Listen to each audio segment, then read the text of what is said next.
Saludos Venezuela, Iberoamérica, arriba los corazones. Es un grato placer, un honor, un privilegio y cuánta responsabilidad a la que ustedes nos han otorgado, siempre declarados en aprendizaje.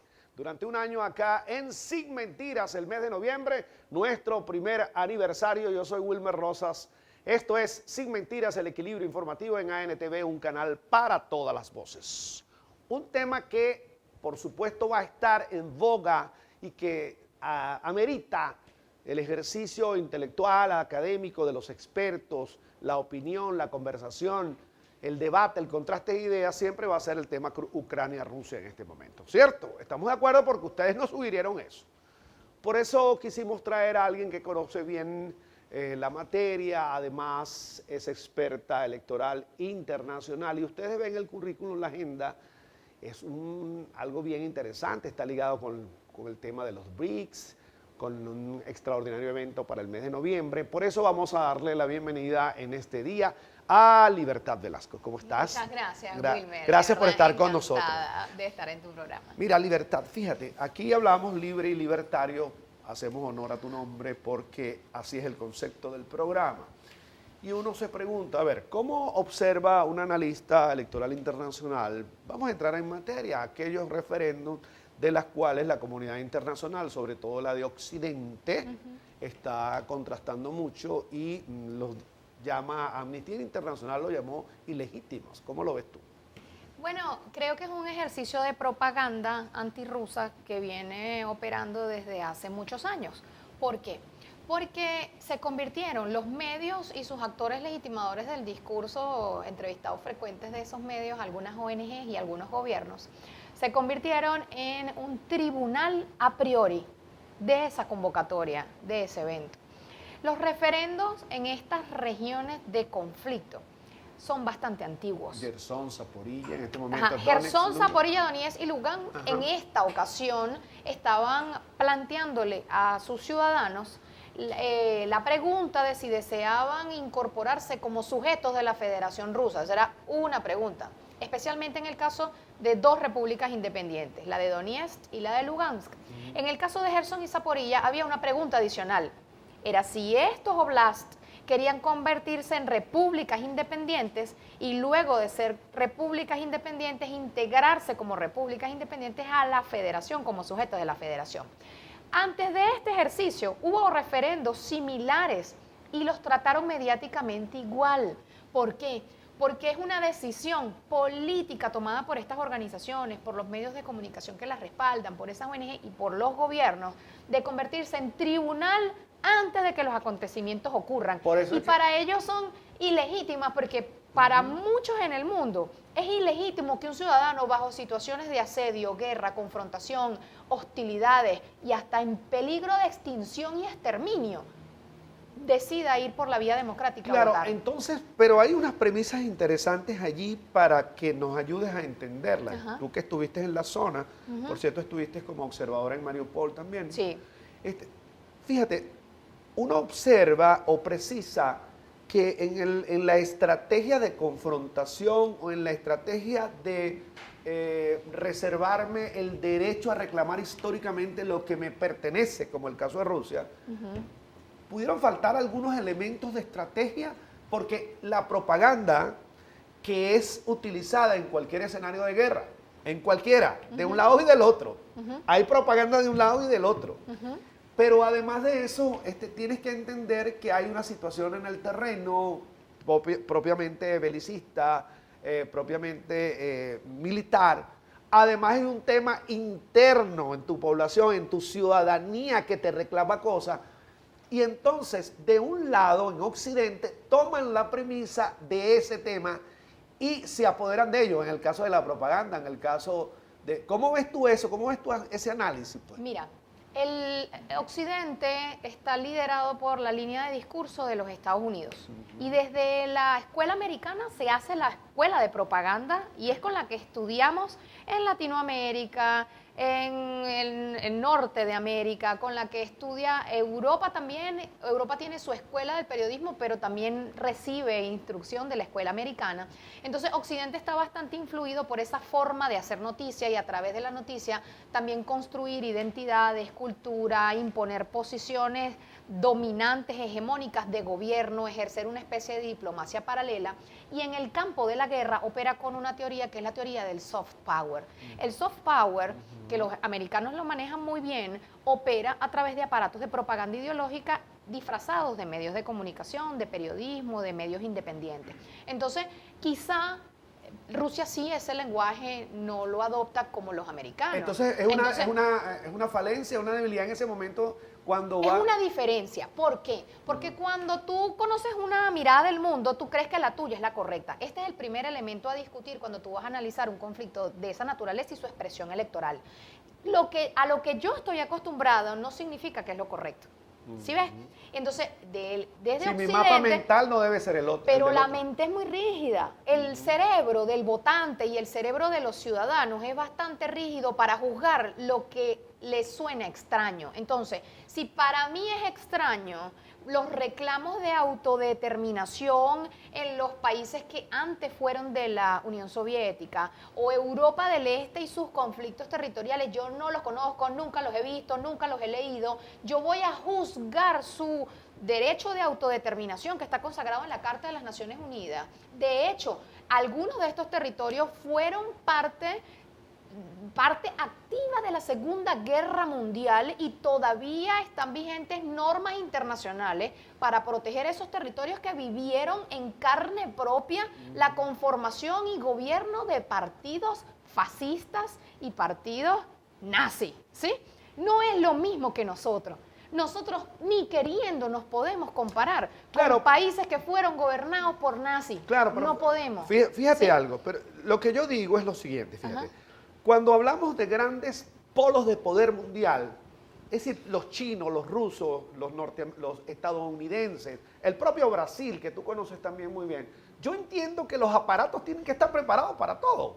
¿Por qué se dejan elementos al azar? ¿Quién podría decir que Rusia y China no están preparados para una guerra? Lo que no podemos esperar es que estén preparados en la misma forma que nosotros. Entonces, la tradición o una de las especialidades rusas es la guerra. Pero para la mirada rusa, el ejercicio del poder es el poder fuerte, no el poder blando. Por eso, combatir en la guerra, en la batalla de las ideas, a través de una figura difusa, como la propaganda, la publicidad, los influencers, todas estas cosas de artistas llamando a la guerra, actores volviéndose presidentes, como Zelensky, que es él es un teatro, él es un teatro. Nosotros pudimos tener personajes así, porque aquí en Venezuela, yo no quiero llegar al tema de los nombres para no revivir muertos, pero aquí han intentado desde artistas, actores y todos estos personajes de la farándula, convertirlos en presidente y no han podido. Quizá porque la cultura política venezolana ha hecho que todo un pueblo se haga político y que la carrera política que muchos llevan les diga, yo estoy primero que tú hace años haciendo política en mi territorio para ser desplazado por un aparecido. Pero en otros países eso no pasa, les implantan un aparecido. Mira, permíteme limitar la libertad porque el director me está diciendo, vamos al corte, ya venimos.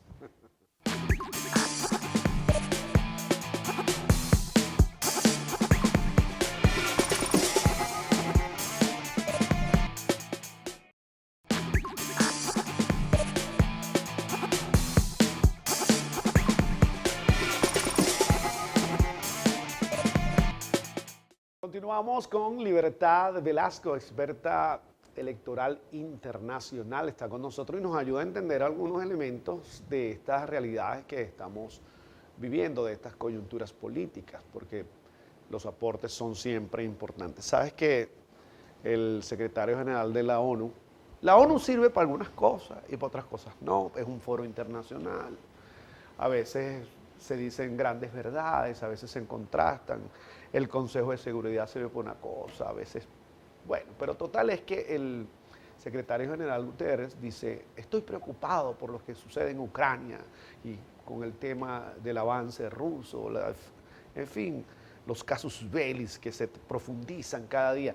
Y él le responde, Sergei Lavrov, dice, preocúpate por Siria, preocúpate por Palestina, por Yemen, preocúpate por una serie de cosas. Entonces, ¿en qué momento estamos de ese conflicto? ¿Se va a recrudecer? ¿Se va a profundizar? ¿Hay gente inspirada o dirigida a que se profundice? Es decir, ¿cómo ves las aristas para que, a ver, voy a utilizar, a lo mejor no es el mejor, pero para que vivir en paz, parafraseando a Lennon, ¿no? Sí, ¿cómo hacemos para vivir en paz? Porque al final de cuentas queremos vivir en paz. Mira, tú para vivir en paz tienes que agarrar a la humanidad y voltearla como una media, porque el planeta está lleno de gente que le gusta el conflicto. Dios mío, métete en un grupo de WhatsApp de tu edificio y ves si la gente no le encanta el conflicto, incluso un país con vocación pacífica. El conflicto escala en la medida en que las sociedades son permeables para ese escalamiento. Europa, de tradición y de sangre, se ha alimentado, ha crecido de las guerras y los conflictos. Estados Unidos como industria tiene un brazo económico que depende también de la guerra en cualquier lugar del mundo. Y aunque los presupuestos de gobierno pudieran decir, para esta guerra sí tengo y para esta guerra no tengo, la industria en la economía tiene una expresión robusta que se alimenta de la guerra. Y obviamente en otros territorios que no la eligen, pero tienen que combatirla. Una especial, sacan. En Asia, ¿cuántos espacios están en conflicto, en disputas que no se van a resolver en el corto plazo? Y especialmente las disputas territoriales. Ucrania, Rusia no son los únicos lugares en el mundo que tienen diferencias territoriales, y por eso Naciones Unidas, como un escenario reciente, porque la historia de la humanidad y la guerra es muy antigua. Claro. El esfuerzo de la paz es una cosa casi, diríamos, un invento reciente de la humanidad con el que no ha podido hacer muchos avances. Entonces, hay todo un legado casi genético bélico en el planeta, tratando de ser contenido por el pensamiento moderno y el pensamiento vigente en los últimos años. Pero yo siento que el desafío de las generaciones que vienen después de las nuestras va a ser todavía mayor, porque en una disputa por recursos naturales, en una disputa por territorio, van a ser llevados en una reducción no, no principista, ni primaria, ni a priorística. El tema de la ONU es un tema de simple parafernalia de un foro internacional. Mira, yo a lo mejor soy polémica con esto. Todo el mundo pretende denunciar a la ONU como una institución que no sirve para nada. La ONU es el mejor esfuerzo que la humanidad ha podido tener de sentarse en un espacio unitario, de reglas mínimas para no matarse. Si eso es lo mejor que la humanidad ha podido dar, entonces estamos muy mal como humanidad. En ese foro, en el espacio de las Naciones Unidas, se discuten grandes temas de la sociedad humana. Estamos discutiendo los países, nuestros gobernantes y también actores de la sociedad civil en las Naciones Unidas tienen voz para hablar de cómo hacemos para no extinguirnos. Entonces hablas desde el cambio climático hasta este tipo de expresiones. En el tema de no extinguirse, espérate, hay algo que es bien interesante porque creo que va a contrastar con tu posición ideológica o política, que es la de Donald Trump. Donald Trump dijo, hace días dijo, ya va, espérense un momentico, no se vuelvan locos con el uso de la fuerza y las ojivas nucleares, nos vamos a acabar todos, nos vamos a extinguir, no vamos a tener nada. Entonces, ¿por qué digo eso? Porque cuando se habla de nada más y nada menos que de sobrevivir, de estar en esta nave, como decía Walter, en esta única nave que es la Tierra, sí. Resulta que tú me estás diciendo que vas a utilizar armas nucleares. Mira, el siglo XX fue el siglo en el que la humanidad se comprobó a sí misma que está amenazada de extinción. El comienzo del siglo XXI estuvo eclipsado por líderes de nuevo tipo, ¿sí? Como Chávez, por ejemplo, que él nace con el siglo y que estaba llamando a salvar el planeta. Entonces, con él, un eco empezó a retumbar en todo el planeta y empezaron a salir voces alternativas que decían, oye, es verdad, vamos a presentar una propuesta alternativa multipolar porque vamos por la vía de la extinción siguiendo la línea de Estados Unidos-Europa. Que no es la de Greta Thunberg. Entonces, ella no era el eclipse del que yo estoy hablando. Entonces, claro, esos liderazgos por propagandas de odio han de alguna manera, y también la muerte del comandante Chávez, empieza a sumergir un poco esas narrativas de salvar el mundo y son pocos los que se atreven porque han sido toqueteados por estas cosas de la tercera vía y del yo no me meto en nada y con el no me meto en nada, ¿qué pasó poco tiempo después? Resurgieron las narrativas de odio, el neofascismo y las posturas de gobierno proclives a la guerra, lo que en Europa están llamando partido de la guerra, partido de la paz y en Eurasia también. Entonces, quizá este lado del mundo, como nosotros no nos estamos matando de la misma forma, nosotros nos estamos matando de otras maneras, en Latinoamérica, por ejemplo, entonces no estamos tan acostumbrados a hablar de esos partidos de la guerra, partido de la paz, pero sí del eje del mal, el que está apoyando a este, el que está apoyando a aquel. En Irán, Rusia, tanto. Entonces, cuando tú ves que el mundo está así y todo el diálogo es entre gobiernos y personas que miran televisión o consumen redes sociales, existimos otros actores que decidimos desde el campo de la sociedad civil, de las ONG de derechos humanos o de observación electoral, por ejemplo, decir, oye, si vale la pena mirar el conflicto, también vale la pena mirar la gente que decide por vía democrática y por la vía de los votos parar el conflicto. Y por eso nuestro interés de ir a mirar qué pasaba en el Donbass. Me gusta Así eso, fue como pero llegamos. me gusta eso más, fíjate, la presencia, la observación, estar ahí. Eso de mirar está muy bien, pero me gusta más el que actúa. El que Pero puede... para eso hay que ser gobierno. Nosotros no somos gobierno en Europa del Este y tampoco somos gobierno en Rusia. Nosotros fuimos a mirar qué estaba pasando con el pueblo, con el pueblo que está viviendo el bombardeo, que está viviendo los tiroteos, que está viviendo las explosiones, porque por ejemplo en la mente humana no es lo mismo miedo, ansiedad, angustia, a terror. ¿Tú sabes cuando tú tienes terror? Claro. Cuando tú sales con una brocha de pintura y tú pintas en tu edificio, aquí hay niños, para que al día siguiente tú tengas la esperanza de que los niños que tú acostaste a dormir en ese cuarto no aparezcan muertos, desmembrados, tiroteados. Eso es lo que vive la gente en esos territorios que están en la línea del conflicto. Y en la línea del conflicto no está Rusia y Ucrania por el otro lado. En el medio hay unas repúblicas. Claro, hay una frase muy popular, quizás no ratificando el agua tibia, ¿no? De que no es igual convocar al maligno que verlo llegar, porque de eso se ha hablado. Y dirían los maracuchos, y viví con él. Porque una cosa es verlo llegar y después que lo tienes y no te mató. Y me voy al corte, espérate un momentico, me voy al corte, ya venimos.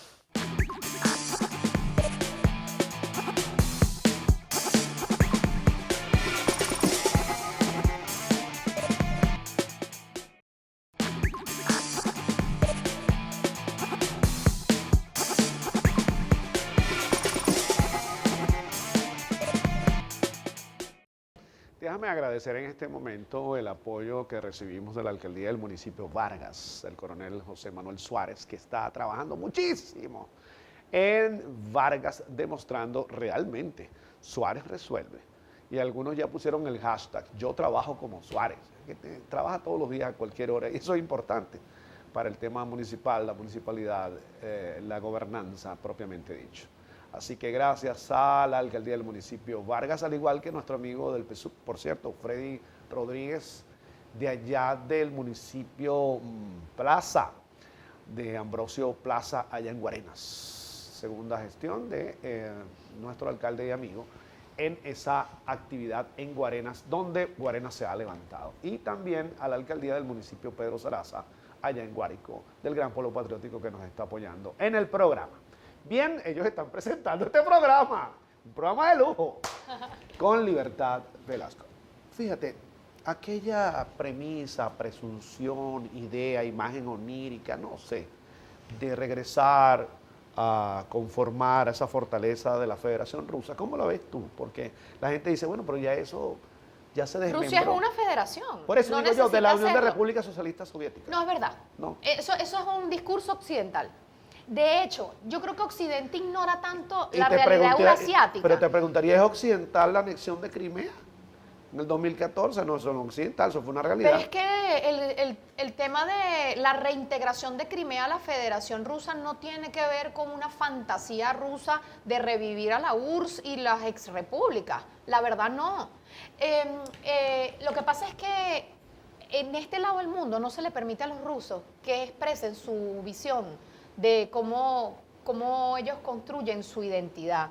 Además, yo te digo, un país que está todo el tiempo señalado de ser el demonio en el mundo, cuando decide hacer diplomacia, por ejemplo en Europa del Este, porque ellos para este lado no han invertido grandes esfuerzos en mostrarnos a los latinoamericanos o hasta los africanos, qué pasa dentro de los conflictos de identidad política en Eurasia, pero por lo menos en lo que tienen cerca, en sus vecinos, sí invierten más esfuerzos. Esos esfuerzos que son diplomáticos, esos esfuerzos que son culturales y con personas con quien comparten algunos lazos del pasado, no pueden ser confundidos con un intento de anexión, porque tú sabes a qué país se le conoce esa tradición de fagocitar territorios en la historia probada del mundo, a Estados Unidos.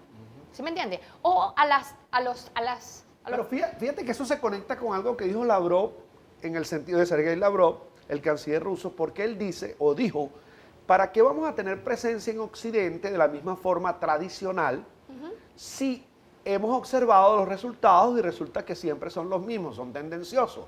Entonces preferimos manejar nuestra diplomacia hacia América Latina, hacia Eurasia, hacia, digamos, hacia África. Prefiero ese tipo de relaciones. La verdad no se puede decir que esa sea la agenda de Rusia. Eso se puede decir que es lo que quiere que crea Estados Unidos en la propaganda antirrusa y bueno, también los europeos. Realmente Rusia está en una batalla cultural. Rusia se aproxima a Europa entera con un discurso diferente. De este lado del mundo no se les conoce. Pero Rusia realmente está defendiendo su posición en Europa entera, diciendo que al menos ellos están concentrados en fortalecer su economía como economía emergente y en esa misma sintonía están otros países como China, como India, como Sudáfrica, como Brasil, y ellos están más concentrados en incrementar el PIB que producen para impactar en el PIB mundial, en abarcar nuevos mercados, en el desarrollo de sus tecnologías y obviamente en que no los odien los vecinos. ¿Quién puede acusar a un país de estar haciendo intentos de expansión territorial solo por el hecho de querer que sus vecinos no lo desprecien? Si además sabe que sus vecinos están sometidos permanentemente a aparatos de propaganda para que los odien. Quizá en otros lugares del mundo no los entiendan mejor que un venezolano. Hay dos comentarios que tienen que ver con el mundo de la diplomacia y que tienen que ver con los economistas que rezan de la siguiente manera. Los economistas dicen que en economía no hay almuerzo gratis. Y los diplomáticos dicen que en el concierto de naciones privan los intereses. ¿Por qué creer en algún momento en Latinoamérica o en Occidente en alguien que ahora sí está haciendo esfuerzos por darse a conocer más allá de sus orígenes o sus límites territoriales cercanos? Porque además pudo haber sido que tú en esa falencia, ¿por qué no desarrollaste esa estrategia con más anticipación? Léase. Es que no es nueva. Pero fíjate, léase en el conflicto del año 62, cuando los misiles rusos en Cuba, ¿te acuerdas que estuvimos? Soviéticos. No eran rusos. Soviéticos. La precisión es correcta. En ese caso específico, desde ese momento y después de lo que significó el fin de la Guerra Fría, después vino ese momento álgido, no estábamos tan imbuidos en un elemento tan complicado como actual, porque la concatenación de los esfuerzos que habíamos dicho, estábamos conversando, de los esfuerzos tecnológicos, armamentistas, de demostrar quién tiene mayor o menor poder en un momento determinado de este conflicto, Ucrania u Occidente y Rusia, pues nos tiene al borde de no sabemos qué. Entonces, en ese sentido... Lo que pasa es que el siglo XX la velocidad era más lenta. ¿Por qué? Porque tampoco disponíamos de los medios para informarte inmediatamente de lo que está pasando. Por eso los cambios culturales del siglo XX y antes del siglo XX eran más lentos.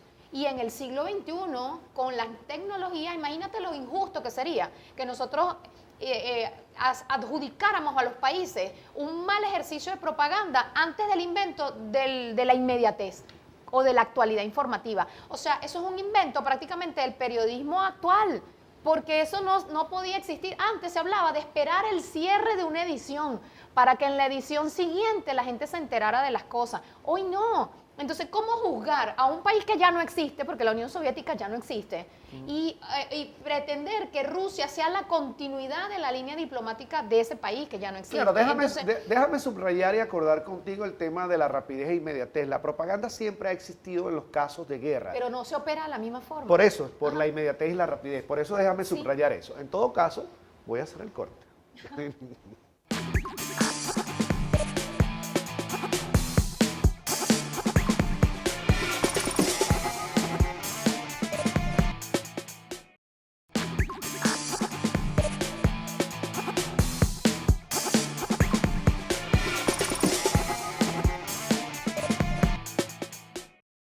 Continuamos con Libertad Velasco, una jornada importante de aportes que nos da nuestra invitada especial en este día.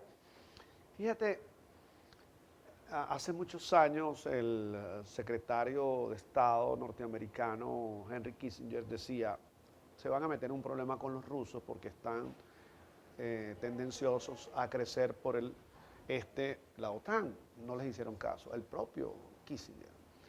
Y lo volvió a decir hace algunos meses atrás, algunos años atrás también. Y resulta que levantaron nada más y nada menos que al oso polar. Y aquí los socialdemócratas han venido especialistas y decían que antes de la guerra o cualquier movimiento militar, el ejercicio de la diplomacia debe ser recurrente, una y otra vez, porque toda vida humana entiende o sugiere, necesita que se haga el esfuerzo final. Entonces esa es la crítica que se hace al mundo, no solamente a los rusos, sino también a los ucranianos. Es decir, no había la necesidad de llegar hasta eso. ¿Qué dices tú? A ver, ¿qué opinas Es que tú crees que la gente se encuentra en una situación de guerra por necesidad.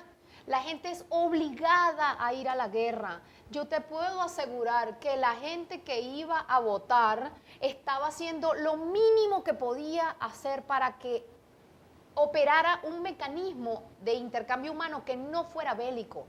Lo que podía hacer esa gente en silencio era marcar una X para decir basta, porque de otro modo quienes gobiernan los aparatos militares, la industria militar como un brazo económico mundial. Los que toman y decisiones. quienes toman las decisiones también, pero oye, a veces los que toman las decisiones terminan siendo desafiados al extremo por empresas de la guerra. ¿Entiendes? Por la Entonces, opinión pública. el mundo es muy severo para hablar de los dirigentes, pero las empresas de la guerra están provocando, pagando, financiando a la sombra, y los líderes en el mundo son llevados prácticamente a una posición bien difícil. De hecho, muchos de esos conflictos se desatan por mercenarios, no por dirigentes. De hecho, lo que tú la decías guerra del anterior, Maidán. sí, lo que tú Ajá. decías anteriormente con el buen uso del soft power, ¿no? Ajá. Del tema norteamericano, que lo hacen muy bien. La sociedad norteamericana, estadounidense, derrotó en la opinión pública en el tema de Vietnam, y por eso es que la derrota de Vietnam es una derrota para el gobierno norteamericano por ese tema, por el tema de la opinión pública. Y en el tema de la opinión pública quiero conectarte rápidamente a ver si tú tienes alguna información o te llegó con respecto al decreto de Vladimir Putin de incorporación de las milicias, de la activación de aquellos posibles combatientes. De la reserva. De la reserva. Ajá. En De la ese caso. movilización De la parcial. movilización. Por eso Ajá. no dije reserva Ajá. como con tal, porque había que seleccionarlos incluso. Pero era de la reserva. Era de la reserva. O sea, no sé, aquí hubo un mito con eso, porque ¿sabes qué se despertó? El recuerdo de la recluta, digo, para el que lo tenga, o sea, porque ¿cómo te imaginas tú una movilización parcial? ¿Qué hubo? Un cambio en la modalidad. Rusia no era que no estaba participando en los territorios, ya había participación de una modalidad formal de ejército ruso en los territorios. La convocatoria a la movilización parcial es una prueba con el 1% de reservistas que eran voluntarios o convocados para participar por un tiempo corto, además, en zona de conflicto. En el momento que nosotros llegamos, está la noticia de la movilización parcial rodando. Entonces yo decía, ¿qué nos vamos a encontrar en las calles? Por ejemplo, tú sales a las calles y tú ves a la gente normal. Los movilizados no estaban aterrorizados. Tú no viste a los jóvenes o a los adultos jóvenes, que son los que pueden ser convocados, hombres desaparecidos de las calles. Yo recuerdo, estaba muy niña, pero en la época de la recluta los hombres se escondían, se guardaban. Las mamás, las esposas, las abuelas, mire, usted no me sale, no se va para allá, no sale a tomar, Claro, pero no una sale cosa es convocados, una cosa y la otra cosa es obligación por decreto, ¿no? No, pero es que la movilización parcial, no, te digo, ¿sabes lo que es el 1%? Es mínimo. Rusia es inmenso. Entonces, la movilización parcial era convocar, sea convocar con nombre y apellido o presentarse voluntariamente, porque yo te puedo poner en la República de Chechenia, a ellos no había que mandarlos a llamar. Esa gente se anotó sola, esas plazas se desbordaban, de hecho son los primeros movilizados, pero con entrenamiento profesional. Entonces, no toda Rusia se comporta igual de acuerdo a la voluntad de participar en unos ejercicios militares, en unas maniobras, en una movilización parcial. Y de hecho, la movilización parcial tiene un tiempo muy corto, no tiene nada que ver con ¿Y la tú guerra. crees que sí existe voluntad de movilización interna? Lo vi. Por eso Yo vi gente asustada. Por eso. Yo vi muchachas jóvenes decir, mi esposo es periodista y bueno, yo espero que no lo convoquen y tal. Pero eso es una cosa como remota, hipotética, probable, posible, indecisa, imprecisa. No es lo mismo a los chechenos haciendo fila, ven acá, aquí estoy yo, llámenme a mí, llévenme a mí. Y eso lo ha visto el mundo, tú lo puedes buscar, te suscribes en Telegram, hay miles de canales de verdad como ellos tienen un líder. Tienen un líder en la República de Chechenia que es el primero en ofrecerse para ir a la zona de combate. Fíjate, quiero tu opinión, tu comentario con respecto al tema de la sociología, porque los sociólogos dicen, pero eso es una lucha entre rusos. ¿Cómo así? ¿Por qué? Porque se parecen en todo, en el formato, en su historicidad, en su formato de actitud cultural, en su formato de alimentación, gastronomía, en fin, es una guerra entre ellos. Es una rusa entre europeos occidentales y rusos. Sí puede ser, pero no solamente de rusos con rusos. ¿Por qué? Porque Ucrania es un país enorme, si tú no comparado con Rusia, pero sí comparado con todos los países de Europa. Ucrania hacia el este tiene más identidad cultural con Rusia, no solo por el idioma, sino por sus familias. Sus familias, probablemente madre, padre, abuelo, fueron rusos, como pudiera ser en el Táchira familias de colombianos. ¿Sí me entiendes? Sí. Entonces, no es lo mismo en Margarita que en San Antonio. Claro. Entonces, eso pasa en Ucrania la Grande también. No es lo mismo en la frontera oriental que cuando tú estás en esos países ya frontera con Europa Occidental. Y además, la propaganda cultural de Europa Occidental ha sido tan poderosa que hay personas que tienen ya una identidad occidental en Ucrania y hay otras que tienen una identidad de pertenencia a la Federación Rusa, aunque geográficamente ese territorio no se lo dé. Entonces, sí hay un conflicto de identidades dentro de Ucrania. ¿Y cuál crees tú que se doblegue? ¿Cuál es la identidad? Ninguno se va a doblegar, esos son espíritus fuertes. Entonces es más complicada la cosa, ¿no? Claro que es complicado, porque además, te digo, eso no fue que los de el Oriente en Ucrania, ellos decidieron irse a caer a trompadas con los neonazis que desde 2014 se metieron para allá a matar a todos, a los judíos, a los prorrusos, a los rusos que vivían ahí y a otras comunidades étnicas. Fue al revés, fueron estos grupos neonazis que utilizaron eso como su nuevo laboratorio de exterminio y esta gente defendiéndose, la mejor manera de defenderse que consideró es separarse territorialmente, porque es que si los pones a convivir, escucha la palabra, para convivir se necesitan reglas que te garanticen armonía. Ahí no existe posibilidad de convivencia. Hay otro término cuando la convivencia no existe, se llama coexistencia. Pero para la coexistencia yo necesito al menos reconocerte la dignidad humana. Y cuando no es posible la dignidad humana, ni puedo coexistir, te voy a exterminar o tú me exterminas a mí. Y antes de yo llegar a que nos matemos, un grupo de gente salió a votar. Y coexistencia es aceptar algunas cosas. Hay coexistencias hostiles, hay coexistencias pacíficas. Entonces, yo creo que... Mira, vamos a coexistir con el director que nos dijo que... Que vayamos a una pausa. Bueno, vamos a coexistir con con las reglas. Con las promociones.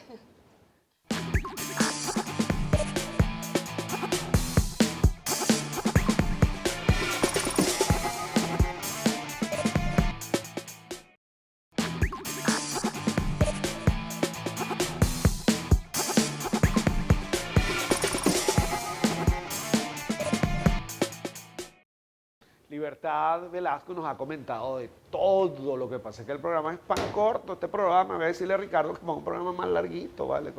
Para que nos eche todos los cuentos. Yo no voy a poner en duda, Libertad, ni voy a contradecir, y además me encanta tu posición.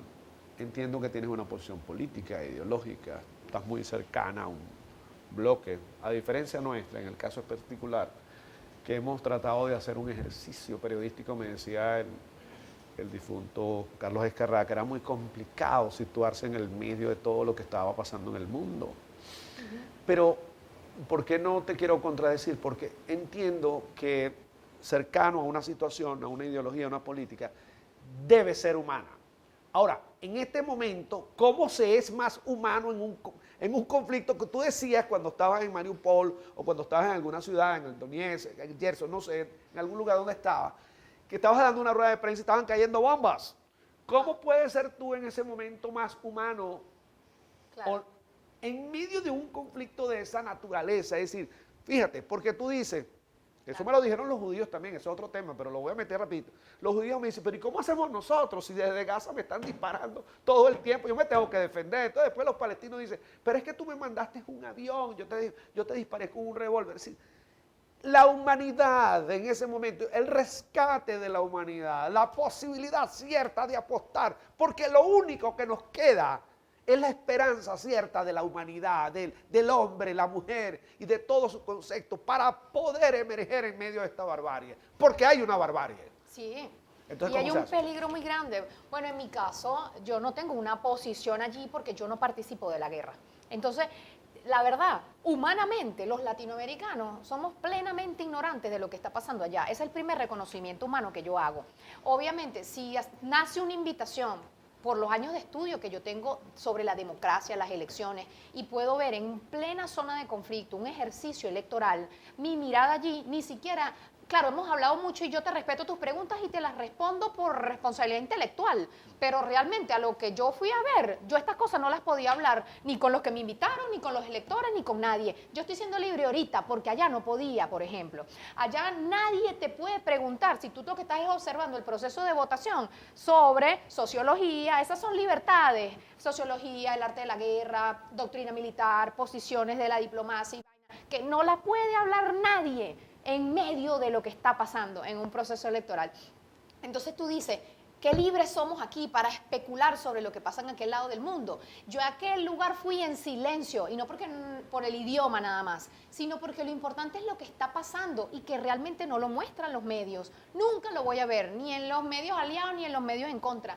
Yo te puedo decir algo, lo que pasa ahí no lo está mostrando nadie. Ni los que quieren defender una posición u otra están mostrando realmente lo que vive un ciudadano en la zona de conflicto de 14 años, de 8 años, de hostilidades. Mira, la primera denuncia humana que puedo hacer, el planeta se está cundiendo de neonazis. No nada más Ucrania tratando de entrar a Rusia los neonazis y cometer actos de terrorismo. En Latinoamérica están emergiendo narrativas de odio después de los dramas que América Latina ha vivido con experiencias de fascismo en el pasado. En Venezuela no han intentado una vez, han intentado muchas veces revivir esas narrativas. Yo siento que estamos todos en peligro, donde emergen narrativas de odio y grupos neonazis. Debe haber gente dispuesta a hacer algo para pararlo. El gobierno ruso dice que esa avanzada militar es un combate a los neonazis. Los electores no lo dicen de esa manera. Los electores solamente con una esperanza hasta romántica iban a votar pensando que al día siguiente, con la comunicación de los resultados electorales, el conflicto se acababa. Qué lástima por esos seres Porque tú humanos que apuestas a la esperanza.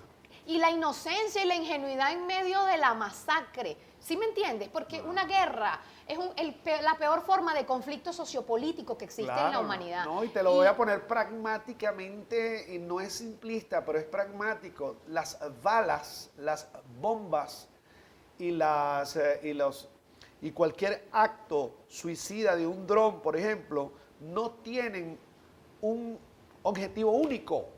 Es decir, nadie se puede atribuir, no, solamente es una bomba para tirársela a Wilmer Rosa, no, que está en el canal, no, aquí hay 700.000 personas alrededor. Te pongo un ejemplo, en la rueda de prensa en Donetsk, yo estaba sentada al lado de un alemán que estaba diciendo en la rueda de prensa un observador de los 205 observadores invitados, que él no le quedaba claro que estuviera garantizado del todo el secreto del voto, decía el alemán. Para mí, sí había garantías del secreto del voto. Lo que yo estaba identificando es que había una voluntad del elector de que se hiciera público cómo votó. ¿Por qué? Porque si yo no tuviera un parabán para yo meterme ahí y marcar en secreto mi opción, ¿verdad? Yo te diría, no tengo condiciones para votar en secreto. Pero si yo soy así osada, como algunos abuelitos en las mesas de votación venezolanas que dicen, ¿dónde es que se vota aquí por fulanito? Eso es un delito. Hacer esa broma de abuelito. Bueno, yo vi abuelitos allá y gente a veces un poco más joven hacer esas gracias del lenguaje o callados con la papeleta. Entonces tú le das la papeleta para que voten el parabán y te dicen, aquí mismo fue. Y la marcaban o la metían como la caja es transparente, la metían abierta para que todo el mundo viera por quién había votado. Eso es un delito. Para el alemán, eso era una violación. Para mí no. Y los dos estábamos sentados dando nuestra opinión a los medios y bombardean por primera vez el centro de Doníes con nosotros ahí. Y la cámara, dos camarógrafos, los periodistas, estaban como que estos tipos se van a parar, van a correr. No, se quedaron aquí, sigue la noticia andando. Aunque afuera estuviera la primera bomba cayendo de los días que venían luego del proceso electoral. Después de esa rueda de prensa, ahí ninguno se fue. Cada uno se quedó. Yo dije, si crucé el mundo más de 16 horas volando y además por tierra llevaba, por tierra y por aire, dentro de los territorios, llevaba también como 16 horas más después de haber llegado a Moscú. Yo dije, yo no me voy a parar de aquí corriendo porque una bomba cayó. Claro. Entonces dije, no me cayó al lado y no me morí. Entonces sigamos, fue lo que yo dije. Entonces sigamos y seguimos los siguientes días visitando. Yo salgo de Donetsk en medio de los inicios de ese bombardeo en el centro. Ya había estado en una ciudad terriblemente bombardeada como era Mariupol, te digo, ahí no quedó nada, ahí no quedó ni esperanza. La tristeza, la gente que organizaba, y la botella vacía, la pues. Mesa de votación, mira, es una nostalgia, un recuerdo bonito en el fondo, no por lo horrible de la ciudad, sino de cómo estaba de herida, sino las profesoras, que eran la mayoría mujeres, en todos los centros. Yo visité más de 54 centros de votación en 5 días. Eran la mayoría mujeres organizando esas mesas, profesoras universitarias o de secundaria, y mujeres con más de 6 años de experiencia en eventos electorales, es decir, personas preparadas. Estuvieron durante 5 meses trabajando en el dispositivo electoral de ese evento. El mundo supo de la convocatoria casi que 3 días antes, pero ellas tenían meses preparando eso, para que todo estuviera lindo. Quizá era el único lugar lindo, esos centros de votación que estaban acondicionados, mientras la ciudad entera estaba destruida. Y una de esas mujeres me dice, ¿le puedo preguntar qué le pareció mi ciudad? Yo no sabía cómo decirle, que era el destrozo más grande que yo iba a ver en mi vida hasta morirme. Yo no sabía cómo decirle, me dio pena y le dije, como la ciudad es majestuosa, realmente se nota, aún en la ceniza, lo importante que fue el puerto de Mariupol. Y yo le dije, pues puedo ver la majestad de esta ciudad a pesar de los destrozos. Y la mujer lloró. Y entonces ella dice, ay, menos mal usted no vino cuando esto olía a cadáveres. Oye, Wilmer, Dios santo, eso me marcó la vida. Porque ninguno de nosotros va a oler esos cadáveres durante semanas. ¿Me entiendes? Tengo que concluir el programa con el desideratum de querer seguir hablando contigo, y lo digo no por una lisonja, sino un reconocimiento. Pero además me hace recordar la narrativa del ave fénix en el caso de Mariupol, de revivir y nacer con la ceniza, porque esa fotografía en blanco y negro tan triste que nos estás documentando, gracias a la tecnología y a esta posibilidad y esta libertad que has encontrado acá, muy a propósito de tu nombre, en este espacio se mantenga, porque le hemos dado color y hay que seguirle dando color a todo lo que sucede, porque esa es la preocupación del comunicador y del luchador social y del humanista, que en el mundo se sepa exactamente lo que ocurre, porque en un conflicto bélico lo primero que sufre es la verdad. Así que yo te agradezco mucho que hayas estado con nosotros. Sé que tienes una actividad muy grande con el BRICS ahora, después te traemos para eso. Muy bien, gracias. Gracias, Libertad Velasco, un programa especial en Sin Mentiras que va a regresar cuando ustedes así lo permitan. Hasta entonces.